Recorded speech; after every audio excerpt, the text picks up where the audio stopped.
The German Shepherd, a breed known for its bravery and loyalty, is often seen in military units, rescue teams, or guarding homes. But not every shepherd gets the chance to live up to that legacy. Some are abandoned, broken, and forgotten in the darkest corners of the world, like a garbage dump. One cloudy afternoon, among rotting trash and rusted metal, a scrap collector stumbled upon a skeletal German shepherd lying motionless beside a torn plastic bag. But it wasn't just trash inside. It was the lifeless body of a small dog. The shepherd didn't growl to scare. He growled to guard, to protect a memory, to hold on to something, anything, that hadn't left him. From that moment, a journey began. One that would lead him not only out of the dump, but out of the darkness inside. Welcome to the miracle. Here, we believe that every story has the power to transform, and with Keanu Reeves as our guide, each tale becomes a beacon of hope, courage, and self-discovery. As you listen, you'll find pieces of wisdom and lessons that can bring new meaning to your everyday life. Stay with us until the final moment, because sometimes the answer you've been searching for is hidden in the journey. Don't forget to share your thoughts below. Your voice matters to us. And if these stories touch your heart, subscribe to The Miracle, turn on notifications, and be the first to embrace each new chapter of inspiration. What do you think about this story? If you found it interesting, comment good. If you weren't satisfied, type 1. And if you have your own opinion, feel free to share it in the comments section. Don't forget to hit subscribe to support the channel. It's completely free, but means so much to me. Thank you very much. Outside the city lay a wasteland no one wanted to see. A massive landfill where rusted metal mixed with rotting plastic bags, where the stench of decay seemed to seep into the very ground. This was where Dario made his living every day. No contract, no wages, just a long metal hook, an old burlap sack, and a pair of torn gloves. Dario was one of dozens who survived by scavenging, picking up scrap metal, collecting discarded cans. On lucky days, he'd find a broken fan, a few empty beer cans, or a pair of worn-out shoes. On bad days, it was nothing but shredded paper. But he still came back. Not because he wanted to, but because it was all that was left. One October afternoon, as the sun barely flickered behind thick clouds of dust, Dario wandered into a part of the landfill few dared to enter. The deep southern corner, where old shipping containers stood abandoned and unsorted garbage piled untouched. His footsteps crunched over shattered glass. The air was thick with mildew. He was about to squeeze past a tattered tarp when he suddenly stopped. Ahead of him, wedged between two towering heaps of trash, something moved. A pair of eyes. Two deep, hollow brown eyes, flickering beneath layers of dust. They weren't fierce. They weren't frightened. They were cold and empty. Dario crouched, squinting. A dog, a German shepherd, curled up between torn garbage bags. Its once golden coat was now matted with filth, clumped into tangled patches. One ear drooped, a front leg was bruised and swollen, and its ribs pressed sharply against its sunken belly. Strangest of all, the dog didn't run. It didn't snarl. It simply lay there, watching him, as if trying to decide what kind of man he was. Slowly, Dario lowered his hook and exhaled. "Hey, I'm not here to hurt you." No reaction. He took one careful step forward. The dog let out a low growl. Not loud, not aggressive, but firm. It didn't stand. It didn't bark. Just growled. Dario stopped. Then, he noticed something. The dog's eyes weren't focused on him. They were angled slightly to the right, toward a torn black plastic bag lying nearby. He glanced over. Something small and limp protruded from the ripped edge. Dario stepped around cautiously. The German shepherd tried to lift its head but trembled with pain and exhaustion. The stench hit him first. He pulled back the plastic and his chest tightened. Inside was the lifeless body of a small dog, white-furred, drenched, already beginning to decompose. Its tiny frame was curled up, one front leg bent at an unnatural angle. A frayed fabric collar still clung to its neck. Its eyes were shut, but even in death, its fragile posture carried traces of devotion and trust. The German shepherd still lay protectively in front of the bag, and in that moment, Dario understood. It wasn't growling to threaten him. It was growling to protect. Not food, not shelter, but the body of a smaller dog, perhaps a friend, a sibling, or simply the only thing left it felt was worth guarding. Dario wasn't the sentimental type. Life had hardened him too much for that. But standing there, amidst rotting garbage under a dying sunset, Watching a starving, injured creature use its last strength to shield a lost companion, he felt something tighten in his chest. Not because it was a dog, but because he had seen people do the same for people. Love clings to us most fiercely when there is nothing left to hold. Dario knelt, his voice softer. I won't touch your friend, I swear, but you can't stay here forever. I don't have much, but I've got someplace cleaner than this. The dog didn't react. Dario took off his outer jacket and laid it on the ground nearby. Not too close, just close enough to offer a choice. Then he stepped back, sat down a few feet away, and waited. 10 minutes. 20. The sky darkened, and then the German shepherd slowly dragged itself forward, its body trembling with every movement, and collapsed onto the jacket, not in surrender, but in the fragile hope that something better might exist. Dario let out a breath. He murmured, I'll call you Bruno, just for now. If you make it through tonight, we'll start over. The dog didn't respond, but Dario knew, from that moment on, neither of them would walk out of the landfill alone. Dario didn't know why he did it. Maybe instinct. Maybe something buried deep inside him had finally stirred awake. But the moment the German shepherd, Bruno, as he had decided to call him, collapsed onto the old coat, he knew he couldn't leave him behind. Somehow, Bruno had crossed a boundary Dario thought he had lost long ago: compassion. Dario's shelter was nothing more than a small wooden shack with a corrugated metal roof at the edge of the landfill. Barely enough space for a single mattress, a brick stove, and a few personal belongings. It wasn't home, just a place to sleep between long, exhausting days. He laid an old blanket on the floor and placed Bruno on it. The dog barely moved, his breathing faint. He curled up, not from the cold, but as if he had never known what it felt like to rest on something soft. Dario poured water into a metal bowl and placed it beside him. Then he opened a can of dog food, the only thing he could afford from a small shop near the dump. Bruno didn't move. His eyes were half open, but they didn't focus on Dario or the food. Instead, they stayed fixed on the door, as if waiting for something, or rather, someone.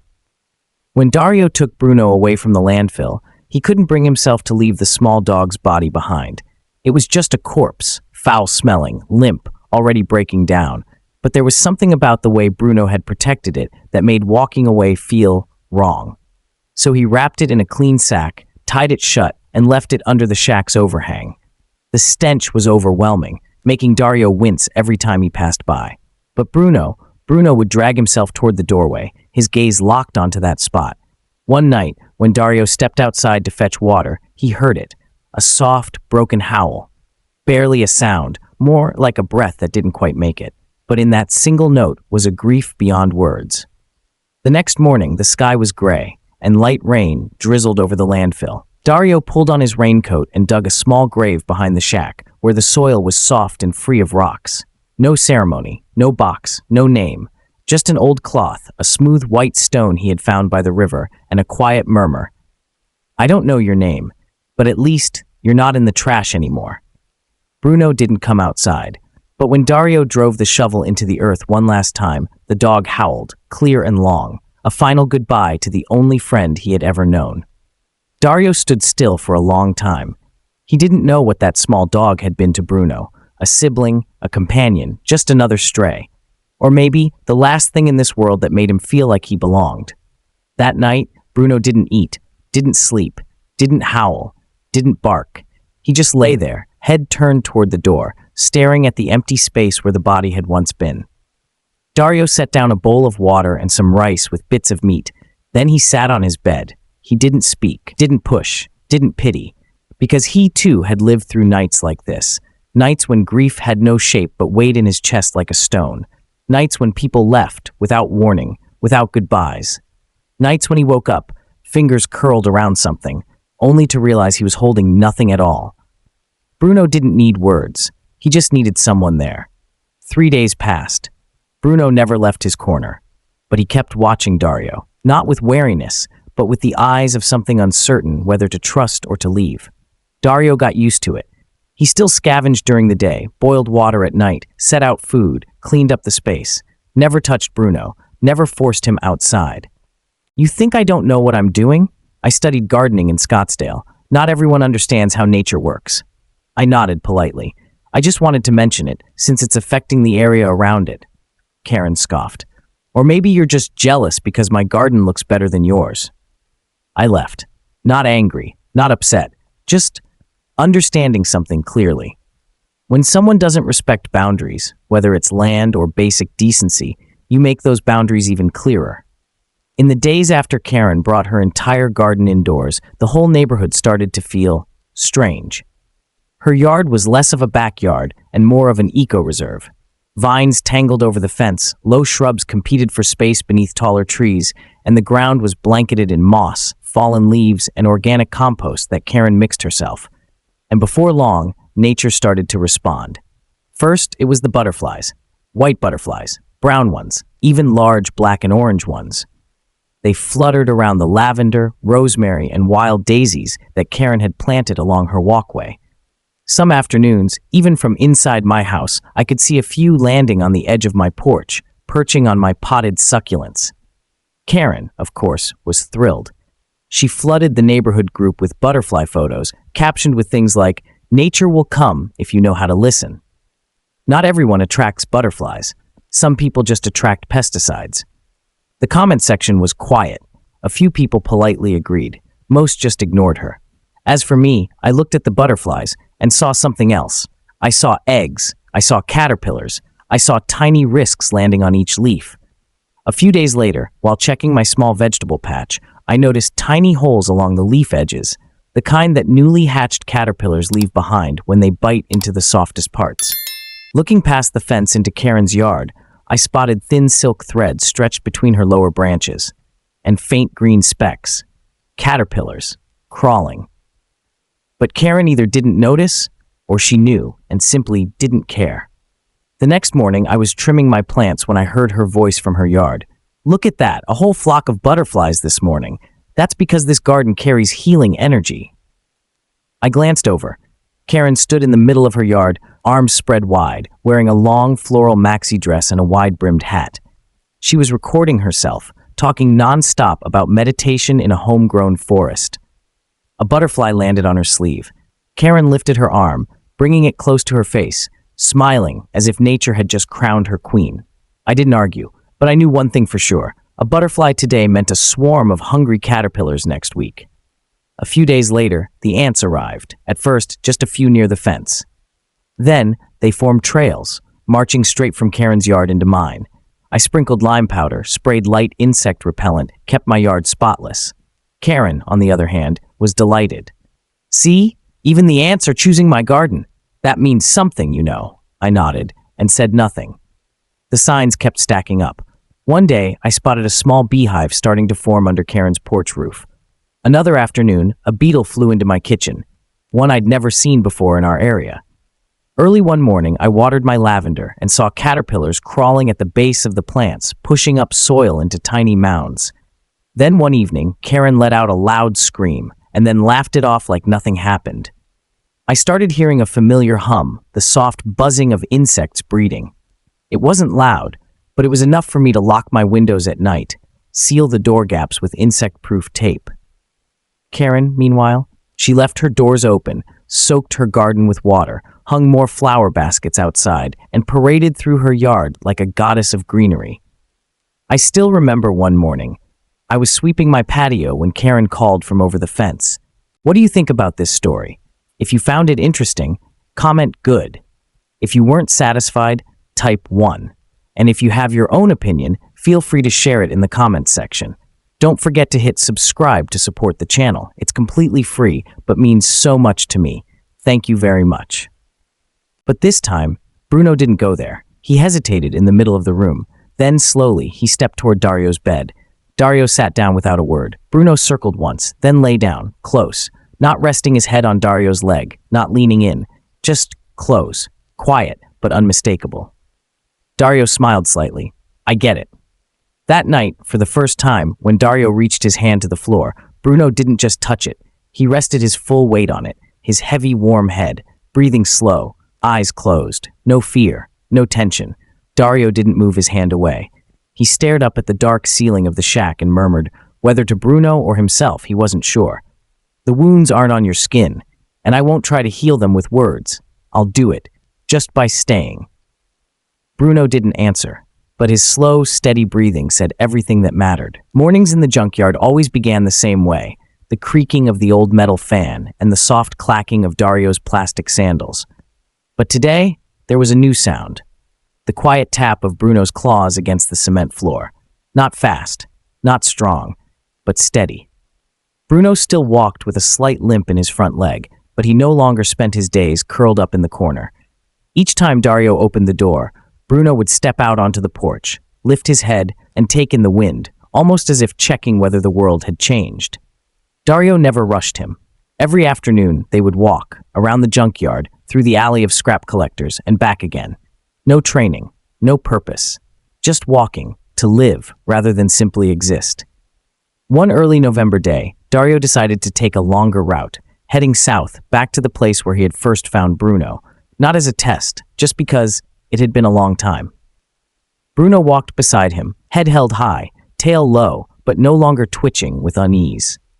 As they neared the familiar area, Dario noticed Bruno slowing down, then stopping altogether, right at the spot between two old piles of garbage where long ago he had curled up to protect the plastic bag that held the small dog's body. The space was empty now. The trash had been cleared away, leaving only uneven ground and scattered scraps of brittle plastic. But Bruno stood frozen, staring at the emptiness. Suddenly, Bruno moved. He stepped off the path, pushing deeper into a pile of discarded junk. Dario opened his mouth to call him back. But before he could, Bruno nudged aside a broken plank of wood and uncovered something small and plastic. A battered orange ball, worn, dirty, and slightly crushed, probably an old toy belonging to the little dog from that day. Bruno carried it back to the empty patch of dirt and set it down. Then, using his injured paw, he began to dig.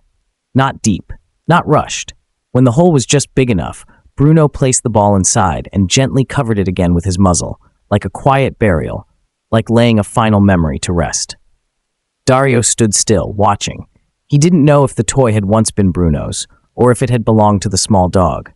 But the way Bruno did it, it felt like a ritual. Not grief, not pain, just goodbye. When Bruno finished, he stood there for a moment, then turned to Dario. For the first time, his eyes weren't heavy with sorrow. They weren't the eyes of a wounded creature, but of a survivor, choosing to move forward without carrying the ashes. Dario stepped closer, running a hand over Bruno's back. "Guess we can keep going now, huh?" Bruno licked his fingers lightly. No bark, no nod. That single touch was enough. After that day, Bruno changed. He no longer shrank away from strangers. When people came to the shack, whether to buy scrap or just chat, he would sit beside Dario, not barking, just watching, not as a guard dog, just as someone who belonged. Dario started teaching him simple commands, not for obedience, but to help rebuild his confidence. Bruno learned fast, not because he feared punishment like before, but because for the first time he was rewarded with a gentle hand and a look that said, "Good job." He learned the rhythms of life, the time for meals, the time for sleep, and the time when Dario would return home. Each evening he would wait by the door, not out of fear, but because he knew, for certain, he wasn't going to be left behind. One morning, Dario took Bruno to the scrap market. The place was crowded, noisy, chaotic. Before, Bruno would have panicked, flinching at every sudden movement, curling inward to make himself small. But today, he walked steadily, tail relaxed, eyes taking in the people around him, without lowering his head. A child approached, hand outstretched. "What a beautiful dog!"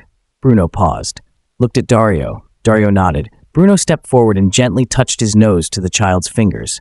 No hesitation, no growl. A shopkeeper laughed. "Your dog's gotten friendly, huh?"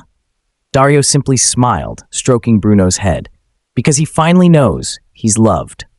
That afternoon, they walked home. They passed by the place where Bruno had buried the toy. But this time, he didn't stop. He lifted his head, glanced at it, and kept walking, not forgetting, but no longer holding on, like someone stepping out of a burned house and knowing, for the first time, that they had survived. The rainy season came late that year, but no one in the scrapyard paid much attention to the weather. For them, rain only meant it was harder to pick through trash, harder to sell scraps. But for Bruno, this was the first season he wouldn't spend buried in waste, the first time he wouldn't have to huddle under a torn, leaking tarp.